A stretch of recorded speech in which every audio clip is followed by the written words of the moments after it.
minute to get the puppy out. We had a new addition yesterday. So he doesn't so like cute? a kennel. No. Not yet. Your feet? Yes. So cute.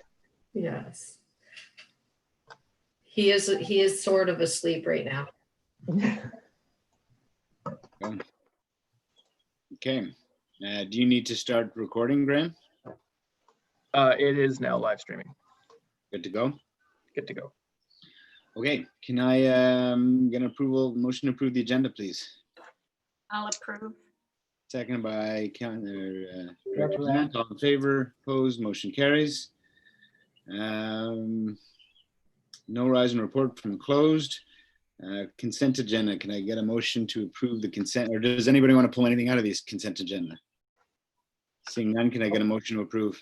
Motion to approve consent agenda. Ryan. Director Zant, seconded by. All in favor? Opposed? Motion carries. Any business arising from the minutes? Seeing none. Staff reports. SLRD CEO, interim CEO update. Ms. Clark. I don't have anything. Thanks. VOP CEO verbal update. No, I don't have anything either. Sweet. Motion to adjourn. I'll make that motion. Rec Services Village of Pemberton information report, first quarter financial statements. Village of Pemberton. Ms. Gilmore, is that you, or Ms. Burns, are you taking that? I can take this one if you want to take the other ones, Christine. Sure. Okay.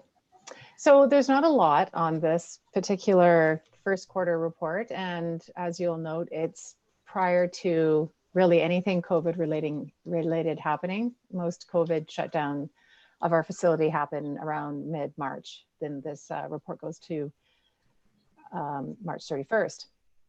So a couple of things that you will note. Sorry, this is a long report. Just want to get down to here.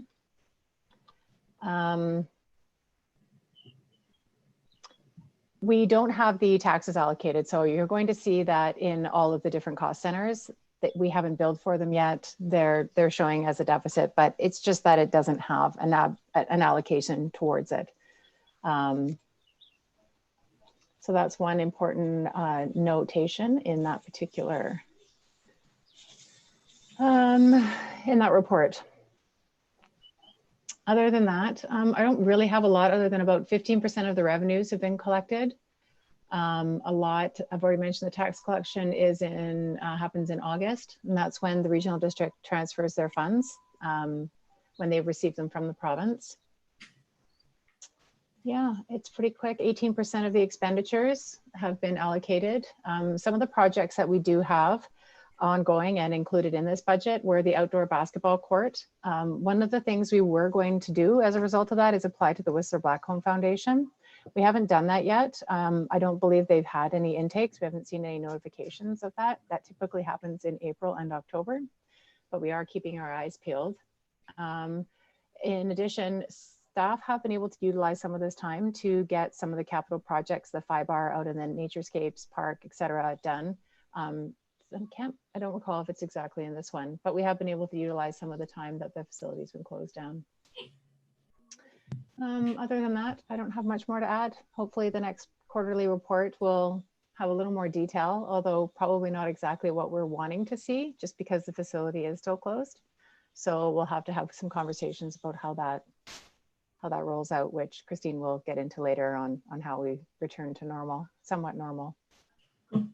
Thank you. Are there all the grant discussions that we've had, some of the, the federal ones and that, do you think, are there any rec specific ones that the basketball court might be able to fit into?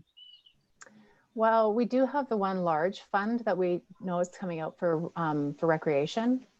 It was sort of similar to the grant we applied for the second soccer field. Mm-hmm. That might be applicable. We haven't yet looked at what we may be applying for. We did have some unsuccessful grants, such as this is just from the village perspective, but the park and ride, which would also be an eligible sort of project to qualify.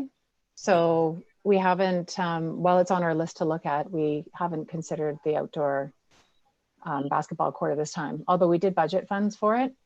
Yes, we did. So We were looking to collect a little bit more to Yeah. go the further Can I distance. Can I just ask a question Yeah, go ahead. to Nikki? Mike, have the Lions cut their check to the village yet for good that 10 grand? I am not sure. I will have to follow up. I don't necessarily see Yeah. all the payments that have been received. Right, I just was wondering on that. We're just in the process of getting a new treasurer. Okay, She will be sworn in on the 27th of June. So I can speak to that at that installation ceremony, because it'd be great if you guys had it, and then it's already, we've got it slotted and put aside, but okay. I'm hoping someone has cut the check, but I will follow up on that. Okay, I will ask as well. Thanks, John. What about the skills park in terms of the grants? That's the same sort of thing, right? It would be the same, fall into the same programming. So what we've done there, we did bring a report, I believe it was the fall of 2019, that Porca is very interested in developing a bike skills park. And so for an information report that was brought to the PVIS committee, just so everyone's aware, Village Council has asked village staff to explore if that could be accommodated at the rec site on Pemberton Farm Road East. So at this point, we had an initial meeting just with staff this week to look and get a better understanding. We have quite a high level concept, but we also, in accommodating stormwater and trails within that site, we need to identify an area and see what that area is. And then we need to meet with Porca to see what their plans are so that we can start looking to what they need and to apply for grant funding.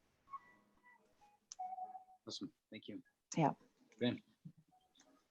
Just with respect to the Whistler Blackcomb Foundation, just on another organization I sit on, that intake has been delayed to August 1st, Okay. the COVID pandemic. So No, that's Thank good to know. you. Thanks, Graham. Okay, any further questions? I'm gonna motion to receive. I think Suzanne was going to go through a list of questions. Suzanne has joined us. Hi, Suzanne. Hi, sorry, I came in a little late. So the budget that the village has in their financial statements is just missing the March resolutions. I don't know if that was brought up yet. So the March previous resolutions included one to have $15,000 transferred from reserve for the room D flooring. Mm-hmm. And that room D flooring should still be in the budget. I think you took it away from the budget, but the requisition didn't state that. Sorry, the resolution. And the second item that was missing was the HVAC was removed from the youth center. So that project, I think, was deferred to next year. Yes, it was. Yeah. So those are the two changes in the budget versus what you presented. And I just had a couple easy questions, I guess. They might be easy, but I might not be able to answer them. Yeah, and that's fine. And if you have to take it back to, next meeting. So the one count for the one line item for contractors and consultants, it seems very high. The actual for 2020, it was the 51,991 with the budget of 84,500. And I just wondered what that was. Is this in the community center, cost center? Yes, sorry. Okay. The community center, 2106. Sorry, you're just wondering what the 84,500 makes up? And the actual spend of 51,991. Yeah, I wouldn't be able to tell you. I can send that around. I mean, our next meeting is not till October, so I wouldn't want to wait until then to get that to you. But it's definitely something we can send and let everyone know. Okay, what was the budget for then?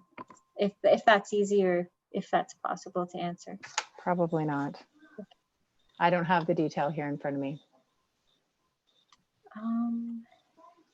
So I can, most of that is going to be for the landscaping, for the mowing out at the community center, and janitorial, those types of things would be found in consulting or contractors and consultants. And that's quite I mean, I think it's around $50,000 for those particular 2 items, I would say. Again, I'm So just maybe pulling they some were numbers just out. not allocated to the right cost center then, like, you know how the Meadows Fields is a separate item? It should be. We should have them in both.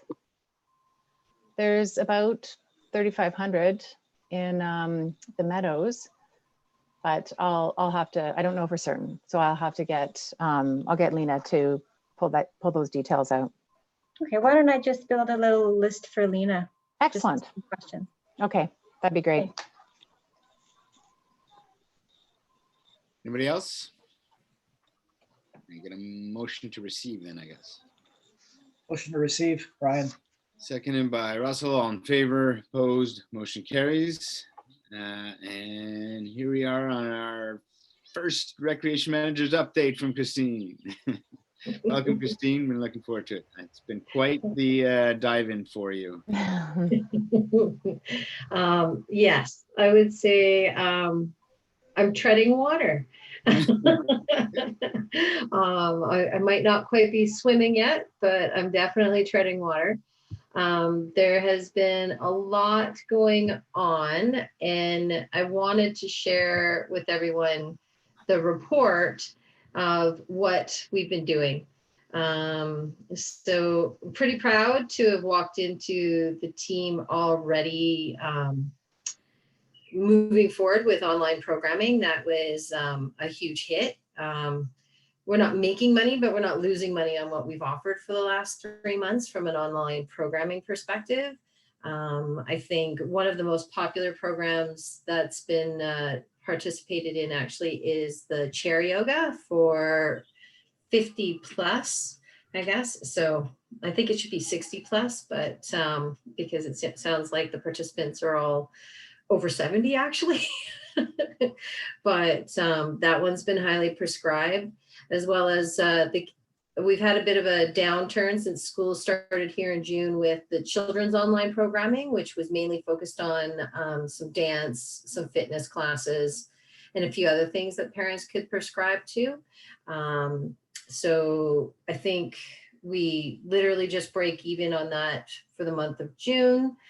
And hopefully make a little bit here and there, but for the most part, we're breaking even. And the community seems to have jumped on the opportunity to have some online programming, which was fantastic. And then I think I rock into, let me see, just kind of what we've been doing from a staffing perspective. So from my perspective, I have been spending a bulk of my time on top of getting to know everyone. Also just diving into all of the different resources that have become available and actively participating in all of the BCRPA confabs is what they refer to them as. And there's been multiple meetings on a weekly basis, as well as with MIA BC, which is our insurance provider, just on how to move forward in the world of COVID and what the new normal is going to look like.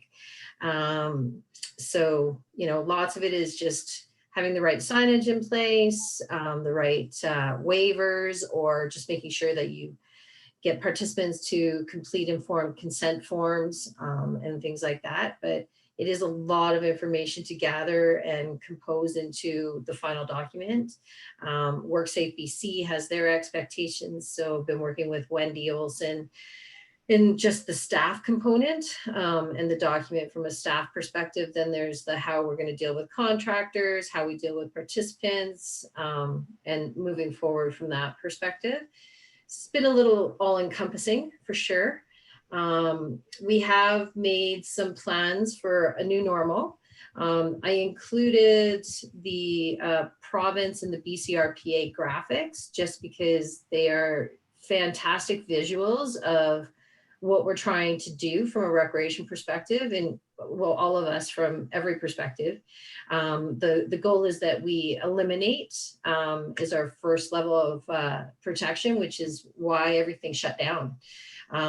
Was to just eliminate any potential opportunity for spread. Then we're looking at the engineering controls and administrative. So from an engineering perspective, we've had to incur some additional expenses for plexiglass, the people spacers, I like to call them, but dots for how people should be moving through facility, all like a whole gamut of new first aid materials, as well as a whole new first aid plan, and who will do first aids and things like that, to just coming up with the policies and procedures that staff will need to be aware of before they can even really come back to work. So we've been working on that. And then BCRPA put together this fantastic graphic of what phase 1, 2, 3, and 4 look like for the province.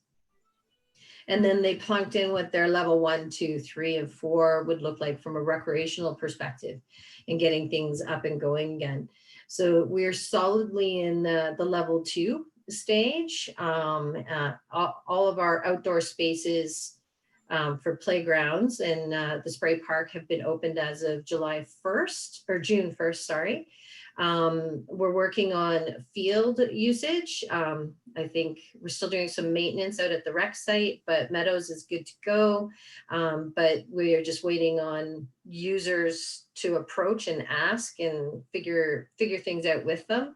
I think baseball was the first, has approached me today actually, about getting slow pitch up and going. And basically the requirement is that they have their own COVID-19 safety plan, and it meets our expectations of what our plan will entail, which I can't say I could give them a copy of our plan today, but it is in the works.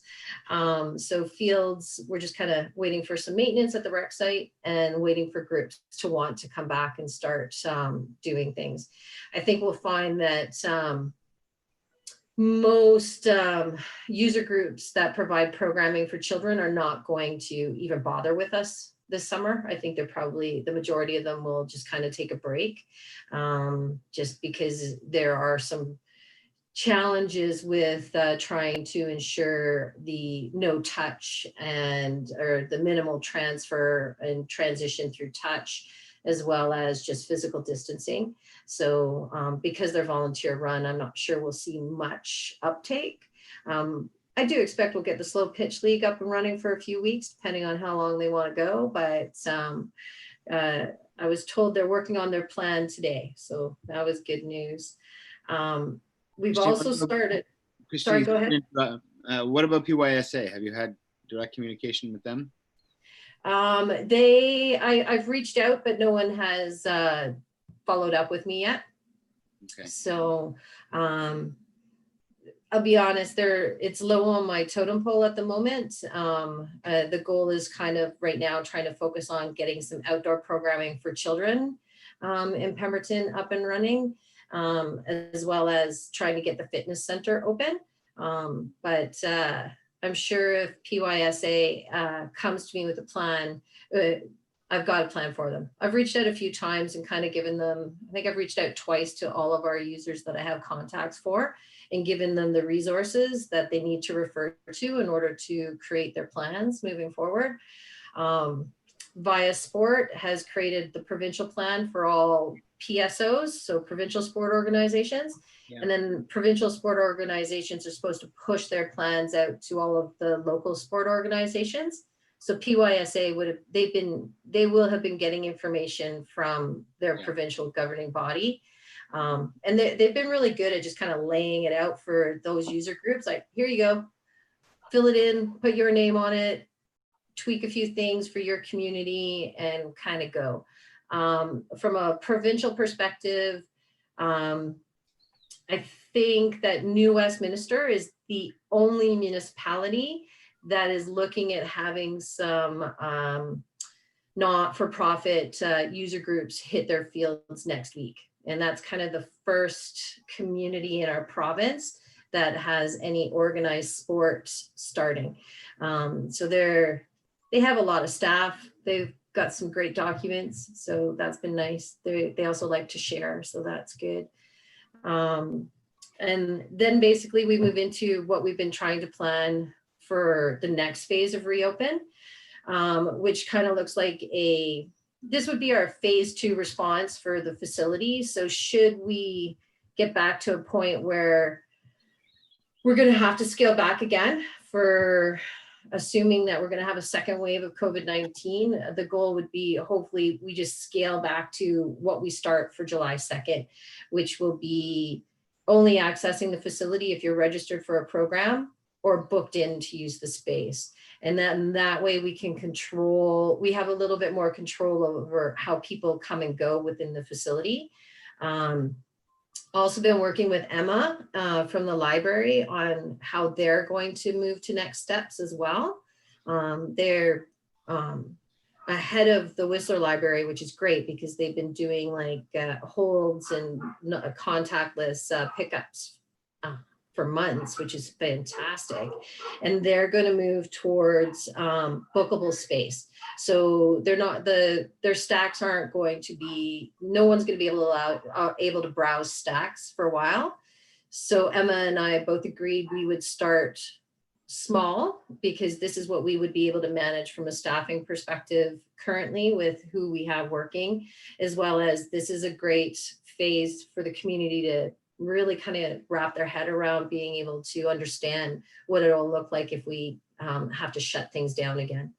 So it'll be bookable space. We're moving cardio equipment right now down into 2/3 of the Great Hall and setting it up so that we can maximize cardio equipment. We'll have the gym. We're going to maximize how many bodies we can get in there at a time by moving weights around, not furniture. And then we'll have room C available to book as well. And we'll do time slots. We're just testing all of that online right now in the software to make sure that it works the way we anticipate it working.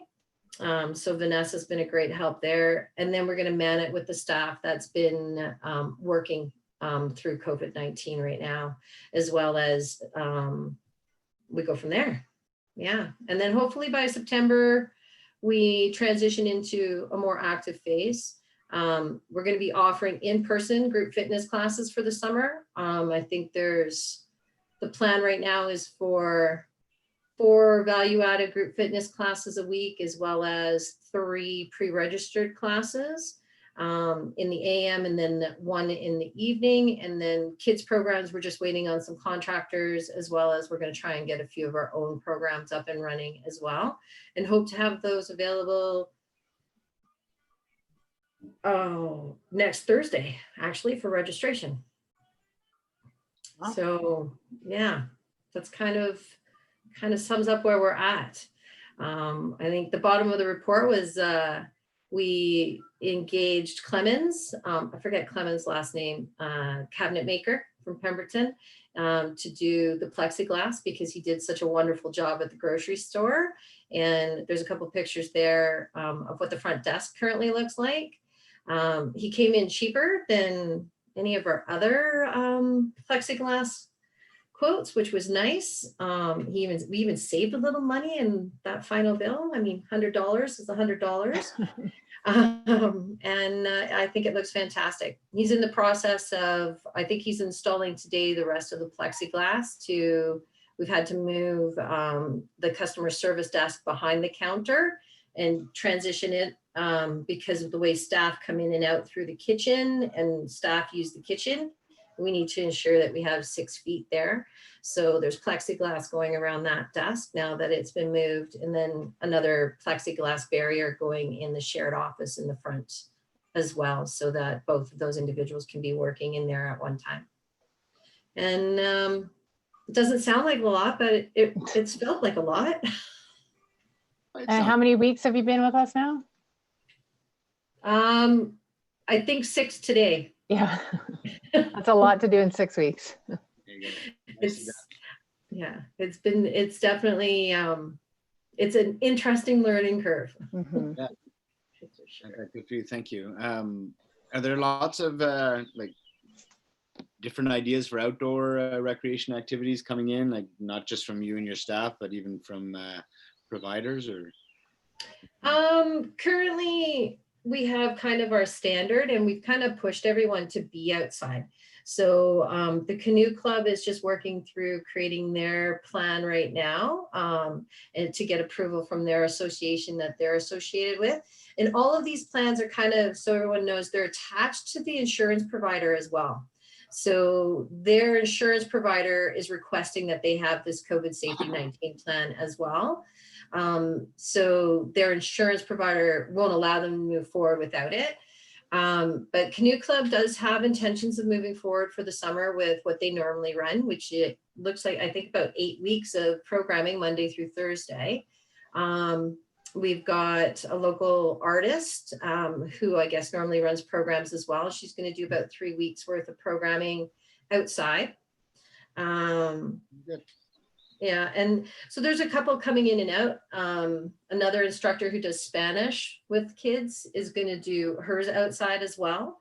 All of them based at the community center. So that'll be the general meeting place, so that we can ensure that we can provide support to individuals, so that the recommendation is more staff, obviously, to do anything right now.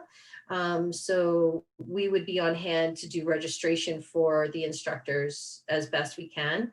And we move forward from there. We're hoping to run a couple of programs that are directly run through us for kids turning 5 this year through 12. So to try and pick up a little bit of that, those kids that there's a huge gap in the daycare world right now for kids starting kindergarten in September. That is probably the largest gap for programming in Pemberton and in a lot of programming around the province as well.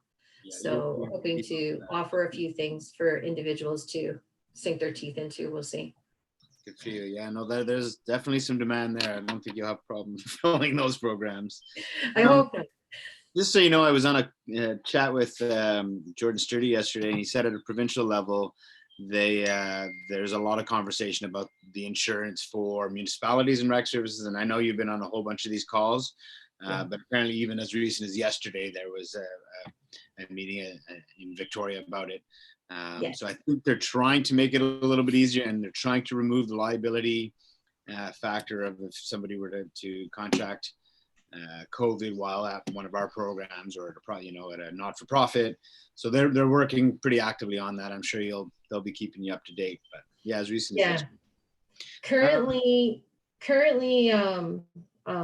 Mayor Richmond, we're covered until the end of the year through MIABC because their insurance provider is covering it because they didn't have to renew. So anyone who is in a state of renewing their insurance, there's no contagion coverage anymore. But if you had it, you're good until the end of 2020 for the most part, and the province is working on it. So it's very collaborative, which is great.